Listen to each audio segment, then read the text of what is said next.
Hi అండి. Welcome back my channel. ఈరోజు మా గుమ్మం బయట మనీ ప్లాంట్ మొక్కలనైతే కొన్ని పాదులు తొక్కాననమాట. ఇంకా వాటిని కట్ చేసి మళ్ళీ సమానంగా చేద్దాం, కొన్ని మొక్కలు తెచ్చుకుందాం అనుకున్నాను. కానీ నాకైతే ఇంట్లో అంత సొంత ఇల్లు అయినా కూడా నేను మొక్కలు తెచ్చుకొని పెట్టుకునే అంత సీన్ అయితే లేదు. ఇప్పటికే ఇంట్లో మొక్కలు ఎక్కువైపోయినాయి, అది ఇదని తిట్టుకుంటున్నారు. ఇంకా అందుకని చెప్పి ఇవే కొంచెం బయట పెట్టేశాననమాట. ఇది ఆల్రెడీ పాత తొక్కాను కాబట్టి ఇంకా అది అంతవరకు కట్ చేసి దీంట్లోనే నాటేద్దామని చెప్పేసి ఇంకా దాన్ని కట్ చేశాను.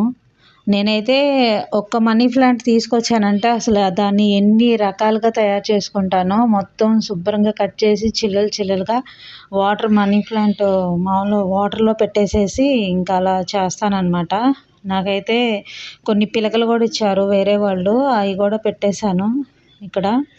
ఇవైతే ఇంట్లోయే అనమాట. ఏదైనా మొక్కలు పిచ్చి ఉన్నోళ్ళకి మాత్రమే తెలిసిద్ది ఈ అవస్థ ఏంటనేది. చాలా ఇష్టంగా చేసుకుంటాను. నేనైతే ఇలా వాటర్ బాటిల్లో, ఇలాంటి బాటిల్ గాజు బాటిల్లో కొంచెం రూట్స్ వచ్చేదాకా ఉంచి ఆ తర్వాత నేను కుండీల్లోకి మారుస్తానన్నమాట. చాలా బాగుంటుంది. ఇంట్లో కొంచెం గ్రీనరీగా ఉంటే నాకు మొక్కల పిచ్చి ఎక్కువ అనమాట.